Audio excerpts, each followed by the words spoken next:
Hi everybody. So this is day 2 of applications with trig. The focus is the same as yesterday. You can use trig ratios and the Pythagorean theorem to solve right triangles in applied problems. I'm actually going to start this by going through one question in your homework last night. The homework wasn't too bad, I think, yesterday. It was just more or less kind of reading through and understanding how to set up the triangles and then where to put the numbers. The only one that I think had a little bit more application to it than just draw a triangle was number 8, so I thought we could go through that. Um, so in number 8, actually, I'm sorry, I want to flip to the front. I just want to highlight these again, and this is what we'll talk about today. When you read the problem, I suggest reading the problem all the way through, going back and rereading it, and that's when you're drawing a picture to illustrate what's being said. You're going to label the unknown side as x if there's multiple sides, x and y, or the angle. And then you're setting up and you're solving a trig function to answer the question. So based off of your triangle and where the data goes, you're going to have x somewhere, and then you're going to be setting up a trig function, whether that's sine, cosine, or tangent, and whether you're solving for the angle or one of the two sides. Okay? So, looking at this last problem about the snail, it says a snail is placed on a 4-foot tall deck railing. From that height, the angle of elevation to a bird flying overhead is 64 degrees. If the bird is 200 feet off the ground, how far diagonally, so as soon as you say diagonally, it's talking about the hypotenuse, are the snail and the bird away from each other? Okay, so I'm going to draw a right triangle, and you can draw a right triangle going either direction. I would probably pick one and just kind of go with it. That way you're not changing too much in each problem. So if this is my right triangle, the snail is placed on a 4-foot tall deck railing. So I'm going to say the snail is here. Okay, it can't be over here. And this is 4 feet. So the snail is 4 feet high. Okay. From that height, the angle of elevation. So elevation means that the snail is looking up, which means the snail is right here. And the angle of elevation is 64. Okay. And then the bird is up here. Call that the bird. Okay. The bird is 200 feet off the ground. So the bird is 200 feet, which means the bird has to go all the way here. So this is 200. Okay, if that's 200 and this initial distance right here is 4, that means the bird is 196 feet above this snail. Okay, but we want to know how far they away diagonally, so then that's where my x would go. So the important part here is that 196, recognizing that you had to go up to the railing, which is 4 feet, and then an additional 196 to get to your 200. Okay, and then you just want to go through and say, okay, well, this is my opposite side, this is my hypotenuse. So I know I'm going to use sine. So sine of 64 equals my opposite over my hypotenuse. Multiply by x, you get x. Sine of 64 equals 196, and then divide by sine of 64, and you'd get that x is about 218.07 feet away. Okay, and we'll practice a lot more of those today. Okay, so on the top of your notes that you should have in front of you, there are 2 warm-up problems. I'm going to actually fill these out. I suggest you go through these and try them on your own, and then I'm going to explain them, but I am going to explain them a little bit quicker. Okay, so this would be a good place to pause, try these, and then you can check your answer. They should be similar to last night's homework. Okay, so assuming you are checking your answer right now, it says the height of a tree is 15 meters. What is the angle of elevation? Okay, so again, it doesn't matter which orientation you draw the triangle in. I tend to draw them this way. I think Miss Fitzharris tends to draw it the other way. So the height of the tree is 15 meters. What is the angle of elevation? Elevation must be on the ground looking up, so that right there. When the sun casts a shadow, that is 9.3 meters. Long on level ground. Okay, so based off of the sides, we should be using tangent. So we should say the tangent of theta equals my opposite over 9.3, and you can say x instead of theta. Okay, in my calculator, I need to do the inverse. Make sure my mode is in the right.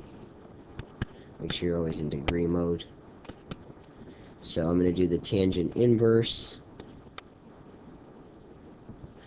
Okay, so the tangent inverse of 15 divided by 9.3, and we get that theta is about 58.20 degrees. Okay, let's try the next one.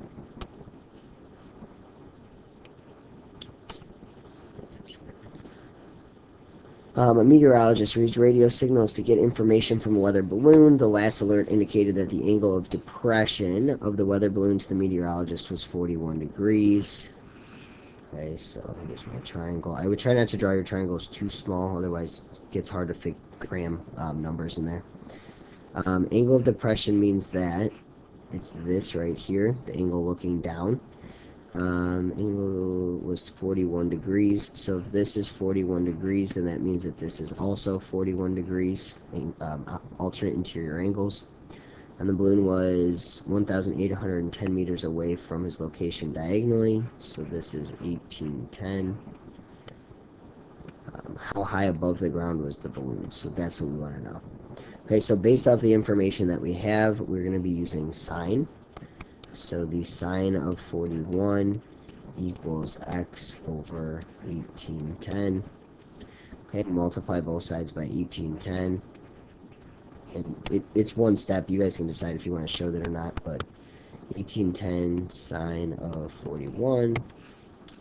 We get that this person is about 1,187.47 meters off the ground. Okay? So we're going to do some similar problems today, add to it a little bit. But before we get there, we want to talk about how to use your calculator and how to put things in your calculator. Notice that every single one of these problems is not sine, cosine, or tangent, and it is the reciprocal, which is secant, cosecant, or cotangent. There is no button in our calculator that has secant, cosecant, or cotangent, so I want to talk about how we put these in our calculator. Okay, remember that secant is the reciprocal of cosine, so in order to put this in my calculator to evaluate it, I would say 1 over the cosine of 54, meaning I'm taking the answer of cosine of 54, and I'm going to take the reciprocal of that answer. Okay, so notice that I'm going to show you two ways, but I wouldn't do this way. I would say the cosine of 54 gives me this, but if I do 1 divided by that answer, I get 1.70. That's our answer. Okay, it's the reciprocal of the cosine of 54. I think it's easier to just put in my calculator so that I don't forget to do the reciprocal, to do 1 divided by the cosine of 54, and then notice that we get that same answer. So the secant of 54 is about 1.70. Okay. So let's try it for the next one. So cosecant, the reciprocal is sine. So I would say 1 over sine of 88. Okay, make sure you're writing this down so you're not wondering where these numbers came from. So 1 divided by the sine of 88, which is about 1 point. Notice that if I use 2 decimal places, it would be 1.00. So I'm actually going to go with third decimal place just so it's not 1. So I'm going to write 0, 0, 1. That's 6 rounds up. Okay. Cotangent is the reciprocal of tangent. So this means that this would be 1 over the tangent of 140. So 1 divided by the tangent of 140. And we get about negative 1.19.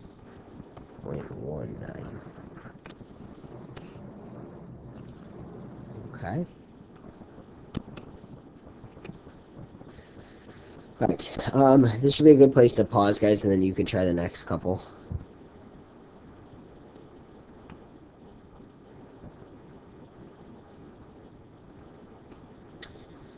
Cosecant would be 1 over sine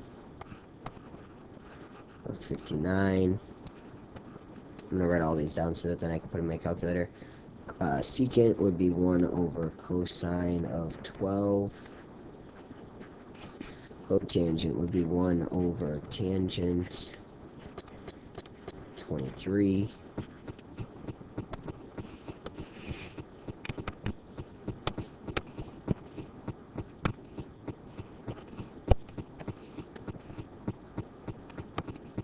Right, so this one is about 1.17.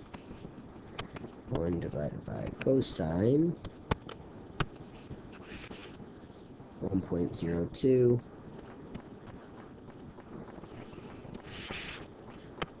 1 divided by tangent 23. Get 2.36. Okay, and then we get into a little bit harder problems here at the end. I have secant of 25 equals x over 7, so notice now I'm actually solving, I'm not evaluating.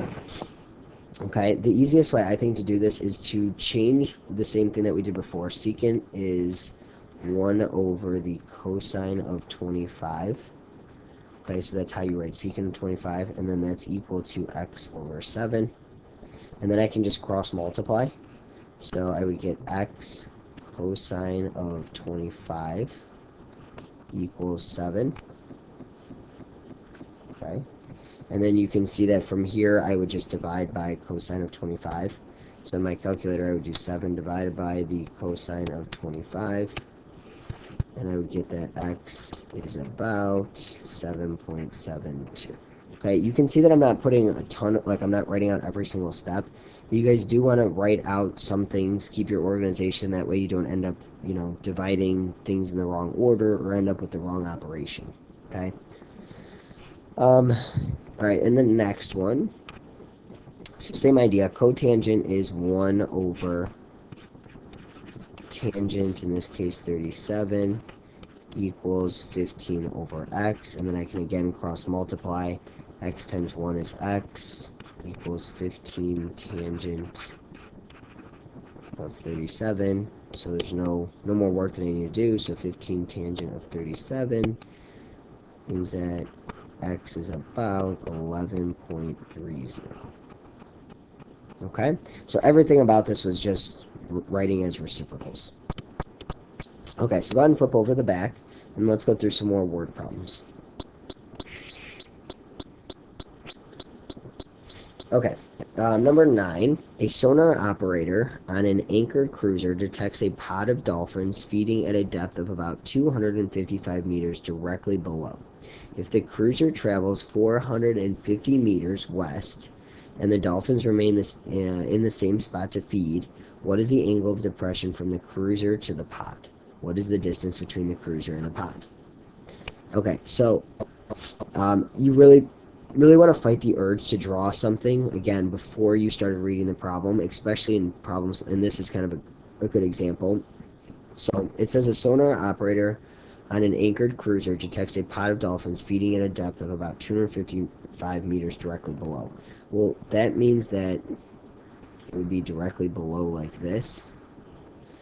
Okay, so we could say that this right here is your depth of 255.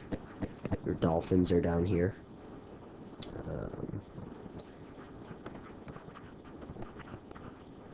Okay, and then it says if the cruiser travels 450 meters west, well, west means that the cruiser would be going this direction. So you can see now this is actually your right triangle, which is flipped from every other triangle that we've drawn, because this right here is the water. So the water is right here. So the boat's up on top, and then it travels west, creating this right triangle. Okay, so it travels 450 meters west. So say that this right here is our boat. Okay, it says, what is the angle of depression? In this case, the angle of depression is actually in our triangle because of how we drew it.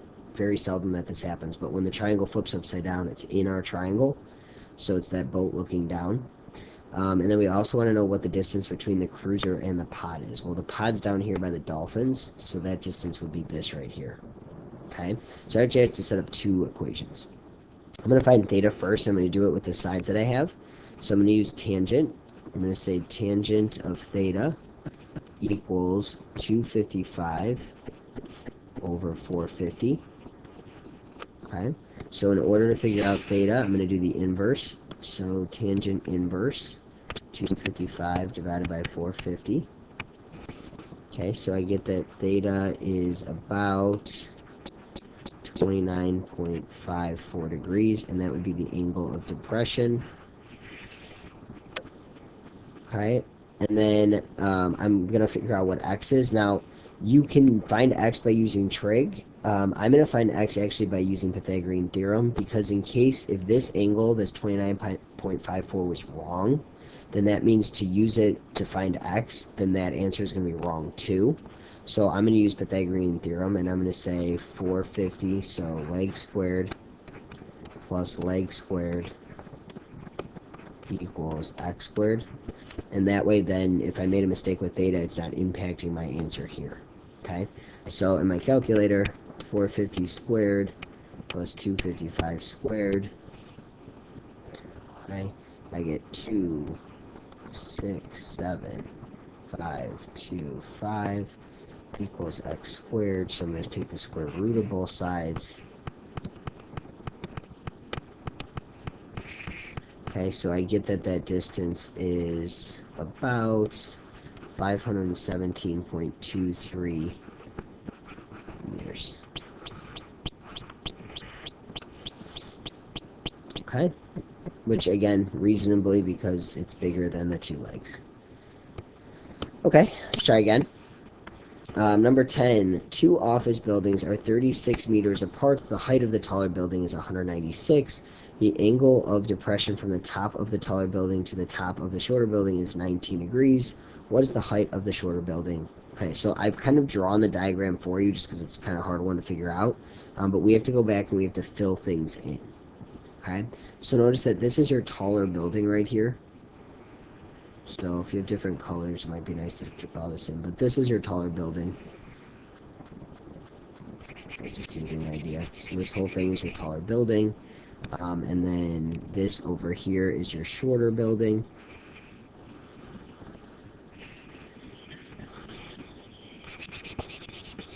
Okay, so you can see that you get a couple figures here.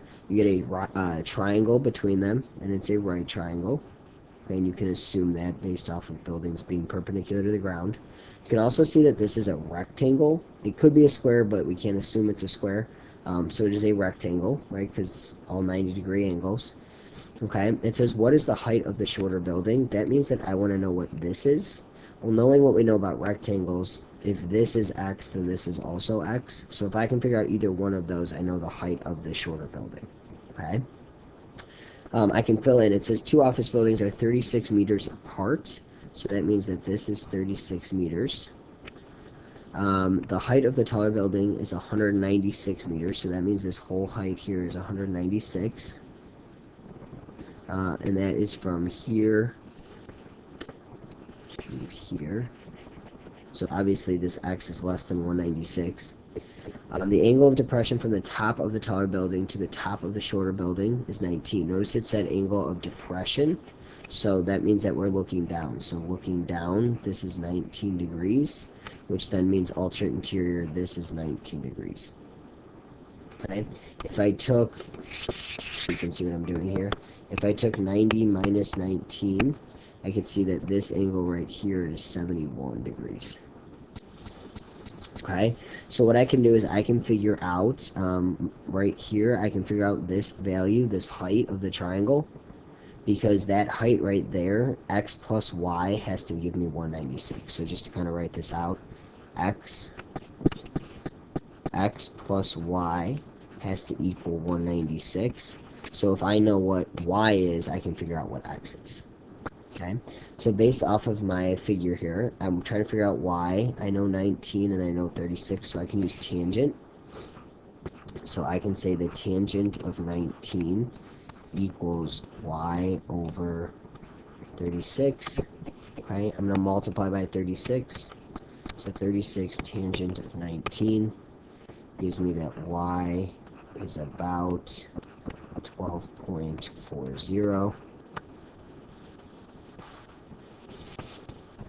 Okay, so if I know that y is 12.40, then that means that I can take 196 minus that. So let's see. and then that means that I get 183.6. Okay, and then that would be the height of the shorter building. So about 183.6 meters. Okay, so kind of the stuff that we did the other day where you had to kind of work from one figure to another. Alright, let's try the last problem. It says a salvage ship's sonar locates wreckage at a 12-degree angle of depression east of the ship. A diver attached to a thick cord is lowered 45 meters to the ocean floor. Okay, so just so we're all clear, remember that there's north, east, south, and west.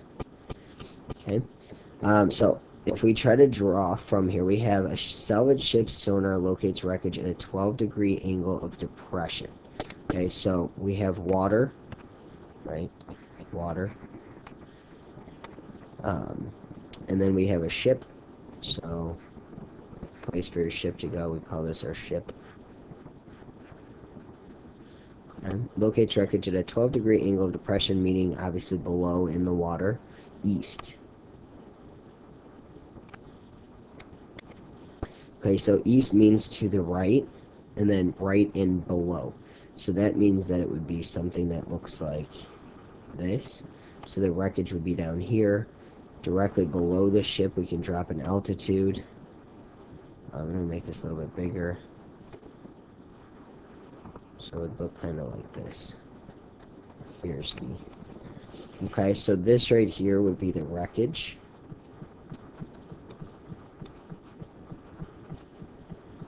The angle of depression out here is 12 degrees, okay, because it's down, which means that this then is 12 degrees as well. Okay.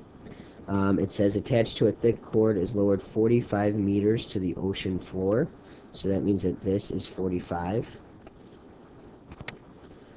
Okay, and then there's a couple more pieces of information here. It says how far east does the diver have to swim to reach the wreckage? So imagine that the diver, so you're in the boat, the diver is going to go straight down to the floor and then to the wreckage. So that's what this is asking for. So that's X. Okay, and then it says, what is the length of the rope once the diver reaches the wreckage? Well, notice that these are going to be moving. So this is the rope drops straight down, and then when they get to the wreckage, the rope would go from the boat straight to the wreckage. So then that's asking for that right there. Okay, so I'm going to figure out X first. So I can use tangent. So I can do the tangent of 12 degrees equals 45 over x. Okay, multiply both sides by x. We get x tangent of 12 equals 45. Okay, so I'm going to divide. 45 divided by tangent of 12. And I get that x is about 211.71 meters. Okay, so that would be the, that would be the distance that he has to travel east to get to the wreckage. Y is going to figure out how far or how long that rope is going to stretch to get to the wreckage. And I'm going to use sine here. I'm not going to use Pythagorean theorem, that way in case this answer is wrong, it won't impact my next answer. So I can say sine of 12 equals my opposite over my hypotenuse, and hopefully we're getting a little bit quicker at recognizing which trig function to use and setting up the equation. Okay, I'm going to multiply by y. I get y sine of 12 equals 45. So I'm going to divide 45 divided by sine of 12. I get that y is about 216.44. So that's how long the rope would have to stretch. Okay, and that again should make sense because 216 is bigger than 211 and obviously bigger than 45, so the hypotenuse is the longest. Okay, so that's a good check. Part B, we're going to change a little bit. It says a sudden wind moves the boat 10 meters west of its starting location. So that means now this boat right here, that awesome boat. So I'm still going to have the same idea here, but if I move 10 meters west, that means now notice that I've made the bottom longer, because that means if this is the wreckage, if the boat moves 12 meters west from its starting location, now that's 10 meters further. So I figured out up here that x was 211. So that means if I add 10 to this, it becomes 221.71 meters. And now you can see it's moved west, because west means that it moved this direction. Or actually, I guess I should put it, it was over here, and it moved west. Okay? It says, what is the angle of elevation from the wreckage? So angle of elevation means that we're at the wreckage looking up to the boat. And how long is the rope extended now? So now we want to know our new hypotenuse. Okay, well, this did not change. It's still 45 meters from the boat to the bottom. Okay, so obviously I need that, because otherwise I wouldn't have enough information to solve. So I can figure out theta by using tangent. I can say the tangent of theta equals 45 over 221.71. Okay, so my calculator, I'm going to do the inverse tangent. 45 divided by 221.71. Okay, and that means that theta is about 11.47 degrees. Okay, which if we compare to the figure up above should make sense. It's slightly smaller than that angle of 12 degrees because as the boat goes further west, that angle should get smaller. Okay, and if I want to figure out x, again, I'm not going to, in case this answer is wrong, I don't want it to impact x. You can if you want to, but I'm going to use Pythagorean theorem. So I'm going to say 45 squared plus 221.71 squared equals c squared. Okay, just that way if you make one mistake it doesn't compound into more. 221.71. Okay, so I get that. I'm going to take the square root of this, and I get that my hypotenuse is about 226.23 meters. Okay, and if we compare the answers, that again should make sense because the rope would have to get longer if the boat went west, and 226 is bigger than 216. Unfortunately, you cannot just add 10 to it. It's very close, you can see. If you added 10, you'd get 226.44. Over here, you get 23. So yes, it is very close, but you cannot add 10 to all the lengths because remember, it's getting proportionally bigger, and proportions are not adding. It's a multiplication of a factor. Okay. All right, so then that concludes this. We do have one more problem. Oops. Okay. Sorry, I forgot about this last problem, so we're going to go a little bit quicker through it. It says, you are a firefighter on call at a burning building. Your colleagues are on the roof preparing to help put out the blaze by entering the building through the third floor window. So this is important, through the third floor window. They need you to find the distance from the roof to the windowsill, and then determine if the firefighters on the ground are close enough to the building for the water to reach the flames through the window on the third floor. Alright, so I want to go back to this. It says they need you to find the distance from the roof to that windowsill. So that means from the roof to this windowsill. So right here, we need to find that distance, and that was what we'll call x. Okay. It also says they need you to find that distance, and if they are close enough to the building for the water to reach the flames through the window on the third floor. So that would be this right here, and it should make more sense when we start looking through this.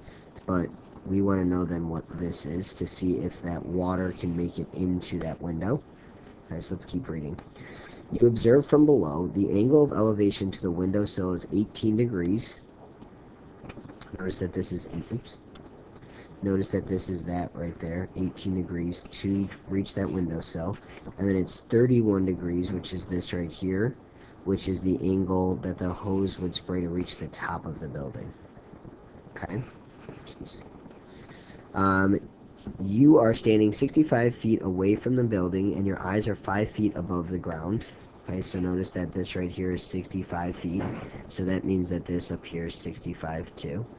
65. And your eye level is 5 feet above the ground. Okay? And then it says, you hold the hose at eye level in order to take aim at the third floor window. Notice 1, 2, 3, we're hitting that third window. What is the distance from the roof to the windowsill that the firefighters will need to descend by rope to enter the building? So that's what this X is, from the top of the roof down to the windowsill. If the hoses can spray water at a distance of 100 feet, are the firefighters standing close enough to the building to put the flames out at the third floor?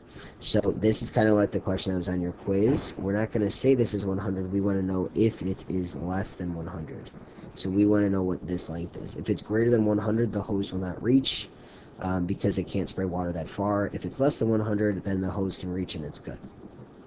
Okay? Alright.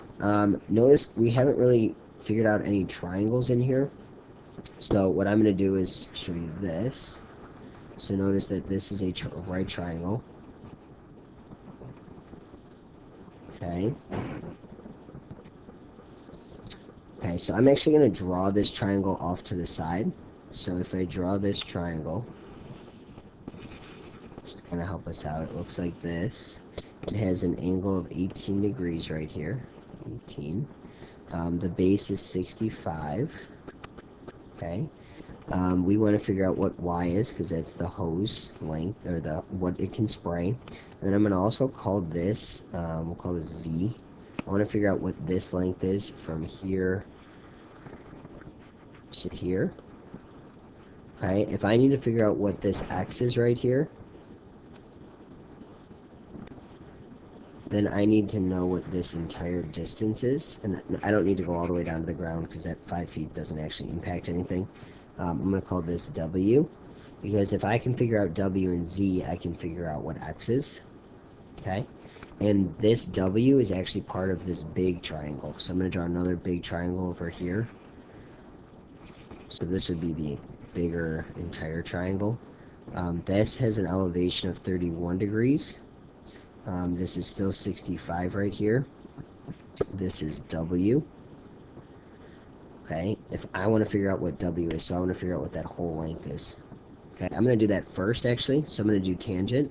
I'm going to say tangent of 31 equals my opposite over my adjacent. Okay, so 65 tangent of 31. And I get that W is about 39.06 meters. I think this was in meters. Oops, sorry, feet. Okay, so that means that the building's height is 39.06. I could add 5 to it. I just really actually don't need to. Oops. Okay. I'm going to go back to then this triangle right here, and I'm going to figure out Z and Y. So this is my right angle. Okay, I can figure out Z by saying tangent of 18 equals Z over 65. Multiply both sides by 65. 65 tangent of 18. And I get about 21.12 feet. Okay, so if I go back to my diagram, I just figured out that this right here is 21.12. I know that the total height, at least from the windows right there, is 39.06. I can add on the 5 if I want, but I'd be adding it to both numbers, so it really doesn't matter. Okay, so if I want to figure out how far the firefighters need to descend down from the 3rd floor, then I would take 39.06, which is the total height, minus 21.12, 39.06 minus 21.12, and I get 17, oops, 17.94.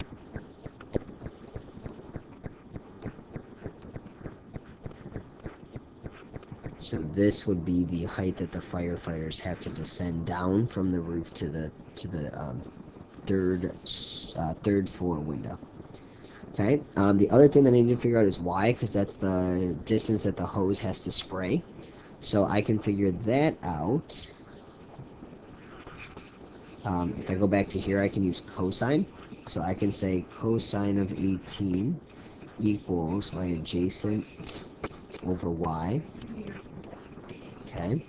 And I'm going to multiply by y to both sides, which means that I have to divide. So it'll be 65 divided by cosine of 18. And this would be 68.35 feet. Okay, it's set up in the problem that the hose can spray 100 feet, and that distance only is diagonally 68.35 feet, so then yes, the hose will reach.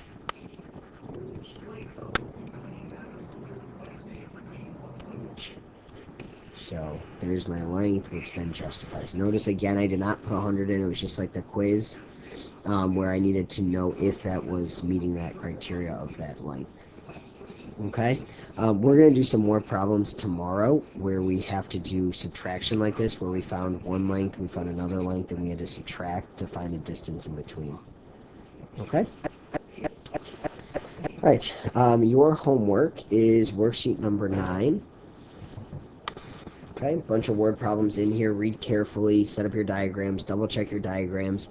As you guys are checking your answers, if something is wrong, go on Google Drive and check your answers. Most likely your diagram is wrong and there's a number in the wrong place. At this point, you should be pretty good with setting up your trig function as long as your diagram is correct. Okay? Alright, thank you. See you guys tomorrow.